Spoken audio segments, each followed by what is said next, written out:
നമസ്കാരം. മലയാളി വാർത്ത ഇൻസൈഡിലേക്ക് സ്വാഗതം.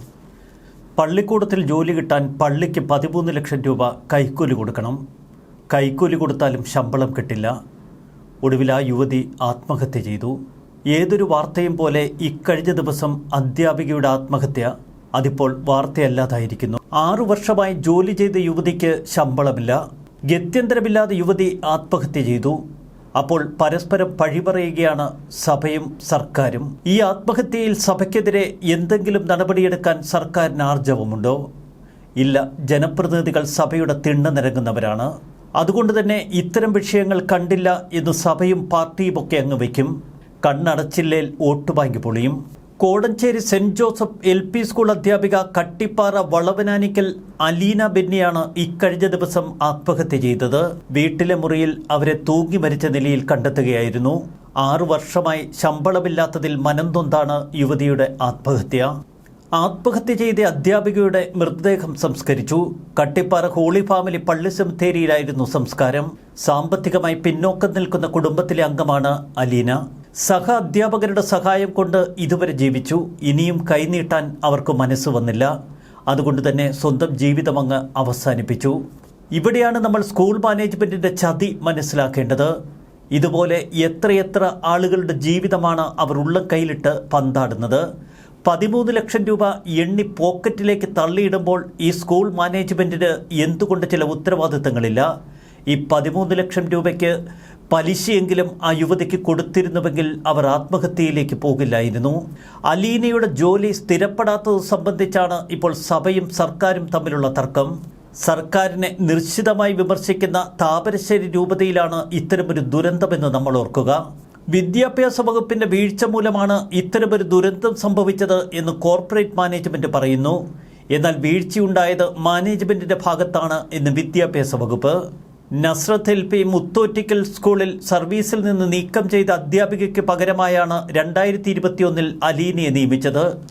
തുടർന്ന് നിയമന അംഗീകാരത്തിനായി മാനേജർ സർക്കാരിനെ സമീപിച്ചു. പൊതുവിദ്യാഭ്യാസ വകുപ്പിൽ അപേക്ഷ സമർപ്പിച്ചു. ഇവിടെയാണ് തടസ്സവാദങ്ങൾ പൊതുവിദ്യാഭ്യാസ വകുപ്പ് ഉന്നയിച്ചത്. മുൻ അധ്യാപികയെ പുറത്താക്കിയതിൽ നടപടിക്രമം പാലിച്ചില്ല എന്ന് വിദ്യാഭ്യാസ വകുപ്പ് അറിയിച്ചു. ഇതോടെ അലീനയുടെ നിയമനത്തിന് വിദ്യാഭ്യാസ വകുപ്പ് അംഗീകാരം കൊടുത്തില്ല. എന്നാൽ അലീനയുടെ കയ്യിൽ നിന്ന് അവർ 13 ലക്ഷം രൂപ എണ്ണി വാങ്ങിച്ചിരുന്നു. 2024 നസ്രത്ത് സ്കൂളിലെ നിയമന അംഗീകാരത്തിനുള്ള അപേക്ഷ പിൻവലിക്കുന്നതിന് സമ്മതമാണ് എന്ന മാനേജറുടെ കത്ത് സഹിതം അലീന വിദ്യാഭ്യാസ വകുപ്പിൽ അപേക്ഷ സമർപ്പിച്ചു. തുടർന്ന് കോടഞ്ചേരി സെന്റ് ജോസഫ് LP സ്കൂളിൽ ഒരു അധ്യാപകൻ സ്ഥലം മാറിപ്പോയി. ആ ഒഴിവിൽ 2024 ജൂണിൽ അലീനയ്ക്ക് നിയമനം. ഈ നിയമനം അംഗീകരിച്ചു നൽകണമെന്നാവശ്യപ്പെട്ട് വിദ്യാഭ്യാസ വകുപ്പിന് അപേക്ഷ നൽകുന്നു. ആവശ്യമായ രേഖകൾ കൂടി നൽകാൻ വിദ്യാഭ്യാസ വകുപ്പ്.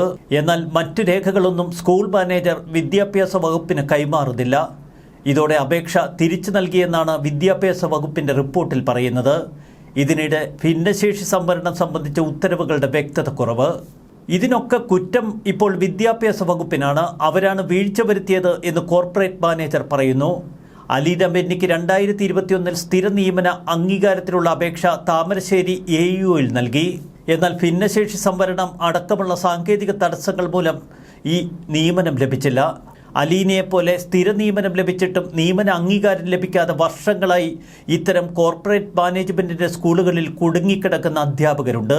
ഇവരുടെയൊക്കെ നിയമന അംഗീകാര ഫയലുകൾ വിവിധ ജില്ലാ വിദ്യാഭ്യാസ ഓഫീസർമാരുടെ പരിഗണനയിലാണ്. ഈ വിദ്യാഭ്യാസ ഓഫീസർമാർ ഇത്തരം ഫയലുകൾ തീർപ്പാക്കണമെങ്കിൽ ചുള എണ്ണി മേടിക്കും.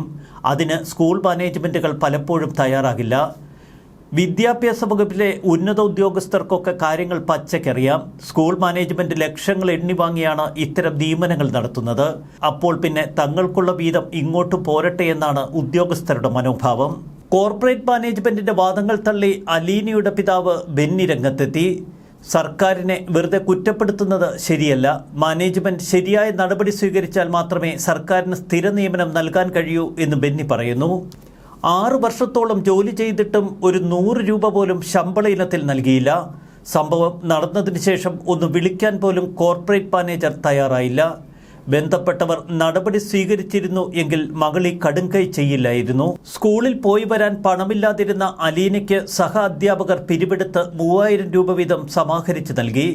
13 ലക്ഷം രൂപ നൽകി സ്കൂളിൽ ജോലിക്ക് കയറിയ അലീനയ്ക്ക് എന്തുകൊണ്ട് ആ തുകയുടെ പലിശ പോലും ഈ സ്കൂൾ മാനേജ്മെന്റ് കൊടുത്തില്ല? ആർത്തി എന്ന് പറഞ്ഞാൽ മഹാ ആർത്തിയാണ് ഇത്തരം സ്കൂൾ കോർപ്പറേറ്റ് മാനേജ്മെന്റിൽ നിന്ന് നമ്മൾ കാണുന്നത്. എന്നിട്ട് ഇവരുടെയൊക്കെ സാരോപദേശം, കട്ടിപ്പാറയിൽ ജോലി ചെയ്ത കാലയളവിലെ ശമ്പളവും ആനുകൂല്യങ്ങളും ആവശ്യമില്ല എന്ന് കോർപ്പറേറ്റ് മാനേജർ എഴുതി വാങ്ങിയിരുന്നുവെന്നും ബെന്നി പറയുന്നു. കോർപ്പറേറ്റ് മാനേജർ ഫാദർ ജോസഫ് വർഗീസിന്റെ വിശദീകരണങ്ങൾ ആകെ വിചിത്രമാണ്. അധ്യാപികയുടെ മരണവുമായി ബന്ധപ്പെട്ട് ചില മാധ്യമങ്ങളും തൽപര കക്ഷികളുമൊക്കെ പ്രചരിപ്പിക്കുന്ന ആരോപണങ്ങൾ അടിസ്ഥാനരഹിതമാണ് എന്നീ മാനേജർ തട്ടിവിടുന്നു. കോർപ്പറേറ്റ് മാനേജ്മെന്റിന് കീഴിലെ എയ്ഡഡ് സ്കൂളുകളിൽ സർക്കാരാണ് ശമ്പളം നൽകുന്നത്. എന്നാൽ അധ്യാപക നിയമനത്തിൽ ഇവർ ലക്ഷങ്ങൾ വാങ്ങിയെടുക്കുന്നു. സ്കൂൾ ഫണ്ട്, PTA ഫണ്ട് എന്നൊക്കെ പറഞ്ഞുകൊണ്ടാണ് ഇത്തരം പിരിവുകളും തട്ടിപ്പുകളും. എന്നാൽ ഇത്തരം എയ്ഡഡ് സ്കൂളുകളുടെ കെട്ടിടങ്ങൾ മിക്കവയും നിർമ്മിച്ചത് പണ്ടാണ്. അതുപോലെ തന്നെ വിശ്വാസ സമൂഹമാണ് അതിനുവേണ്ട പിരിവെടുക്കുന്നത്, കഷ്ടപ്പെടുന്നത്.